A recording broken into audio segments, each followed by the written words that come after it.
5 main strategies to come up with viral video ideas that get views like this for myself and also my clients. And in this video, I'm going to share all 5 of them with you so that you'll never run out of banger video ideas ever again. So let's start with strategy number 1, the absurdity formula. The absurdity formula relies on creating content that is within the realm of possibility, but is so absurd that it seems almost impossible. And I'm going to show you how to use it for yourself. In the early days of YouTube, it wasn't that hard to get a ton of views if you knew what you were doing because the standards for content were so much lower than what they are now. For example, 6 years ago, Mr. Beast published this video where he gave away $10,000, which was absolutely crazy for the time. It ended up getting 10 million views. Whereas this video on giving away $10,000 that was posted by a creator who has way more subs than Mr. Beast did at the time only got 35,000 views, which is pretty good nonetheless, but is a long shot off of Mr. Beast's 10 million. Nowadays, if an unknown creator were to publish this video, it'd probably struggle to even crack 1,000 views potentially, because giving away $10,000 in a video is no longer absurd enough because it's been done so many times to way bigger scales. So to use the absurdity formula, you need to come up with ideas that people think are absurd or aren't possible. On my old game dev channel, Nate Dev, I created a video called I Made a Game in 1 Line of Code, which got over 2 million views. The reason this video did so well is that most people understand that even small video games require hundreds, if not thousands of lines of code to make them work. So doing it in 1 line of code was crazy to people. However, I mentioned earlier that it also needs to be within the realm of possibility, despite seeming almost impossible. And this is important because if you make an absurd claim and then don't deliver on it in the video, your viewers will get upset and click off your video, killing its performance. On the flip side, if you make a bold claim like I did and then actually deliver on it, you'll get way more clicks on your video than you even know what to do with. In fact, I literally did this with 2 other videos on the exact same channel that did the same thing as the first. So to use this technique for yourself, you want to first put yourself in the mind of the viewer and then write down 10 to 20 absurd video ideas. Don't even worry about whether these ideas are possible right now, just generate the absolute best videos you can think of. For example, if you make finance content, you might want to make a video called, I don't know, I built a $10 million business in 24 hours. Or if you make cooking videos, for example, maybe you'll come up with a video called cooking a 5-star gourmet meal with $5. Just make sure your ideas don't seem too impossible or viewers will think you're lying and won't click. And once you've written down a bunch of video ideas, you'll want to figure out exactly how you're going to deliver on them, which might seem really difficult until you get creative and realize that you can cap a little bit if you just follow it up with a super educational or entertaining video to make up for it. For example, in this video where I made a game without using my computer, I technically made the game without using my computer because I actually ended up calling my friends on my phone and telling them how to make the game with their computers. And the only reason this worked and it didn't feel like clickbait to my audience is because I followed it up with a super entertaining story and video. But if this strategy doesn't end up working as well as you'd like, then don't worry because I have 4 more strategies that I'm going to show you for coming up with viral video ideas, which leads me on to number 2, the social hack. Social hacking involves creating an idea that capitalizes on familiarity and relevance. Even large brands like Nike outside of YouTube use social hacking, like when they partnered with Michael Jordan to create the Jordan shoe line. And I'm going to show you how you can use this method as well. But first, take a look at George Janko's channel. You can see that his videos get tens of thousands of views, with the odd video getting a few million views. And then bam, he creates a video with Andrew Tate becoming his most popular video and gets over 12 million views. The reason? Social hacking. He knew that his core audience was in the range of 18 to 25-year-old men, and what does this audience love? Andrew Tate. So he got in contact with his best friend Patrick Bet-David, asked him to connect with Andrew, flew all the way out to Romania, and then did a podcast with him. He took on a ton of risk, but it paid off because of the power of social hacking. His audience was super familiar with Andrew, so they clicked right away. Now, the good news is that you don't even need to have somebody famous come onto your channel to utilize social hacking. Instead, you can always just capitalize on stuff that's currently trending. For example, the game Palworld recently blew up, so on our client's channel, we knew a video about it would probably do well. However, every single video about Palworld circulating YouTube at the time was talking about the game's controversies, and we knew that if we didn't do something different, we'd just get lost in the sea of videos saying the exact same stuff over and over again and probably wouldn't get views. So we took a different approach and instead focused on Palworld's marketing success, and it became a 20x outlier on the channel, pulling in over 20,000 views on a newish 300 sub channel. And speaking of outliers, let's move on to number 3, the outlier method.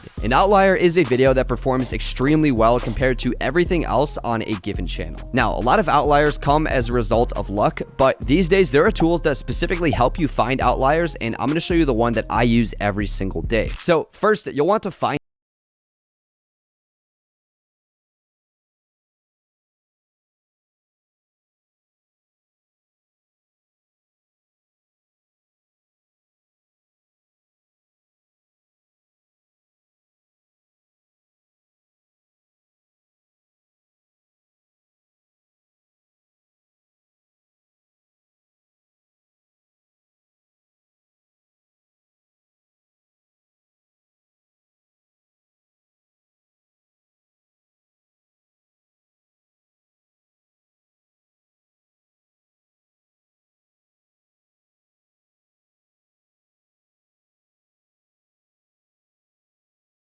10 almost instantly. 1 of 10 has also been kind enough to sponsor this video, but I genuinely use this tool every single day to give myself fresh inspiration for video ideas on a plethora of different channels I'm working on, and it's never let me down. In fact, it's literally the third tab in my bookmarks bar for easy access and for good reason. So if you want to use 1 of 10 like I do, then click the link in the description below for a 20% off discount code. Next up is number 4, the research tab. Alongside recommendations, a lot of viewers also find videos through YouTube search features, and you can use that to your advantage with the research technique. To use this technique, you want to first go to YouTube Studio, Analytics, and then click the research tab, where you'll be able to see things that viewers of your channel are searching for when looking for a video. In fact, it'll also show you searches that had what YouTube calls content gap, which are gaps in the market where there's high demand for a specific search term and not a lot of supply or, content to deliver on that search term. So if you're ever stuck for a topic idea, I suggest checking out the research tab on your channel and using a content gap search. You already know people want it, and that in turn will increase the chances of it going viral if, again, you follow it up with a banger video. And finally, number 5 is the recommendation station. The recommendation station is the simplest of the 5 strategies. To keep it simple, here's a quick tutorial on how to do it. First, you'll want to download the 1 of 10 Chrome extension using my link in the description below. Then you'll want to go to the YouTube recommendations page, and the 1 of 10 Chrome extension will then give you the outlier scores on the side of each video. Once you find a video that is in a niche that's somewhat adjacent to yours, you can then just repackage that video and then use it on your own channel. Very similar to how we do it with the 1 of 10 tool, except it's so much easier, and you can even do this while you're on a break watching YouTube or doing anything else. Anyway, I hope you found this video useful, and if I missed any of your favorite ways to come up with video ideas, then just comment them down below so that I can make another video like this.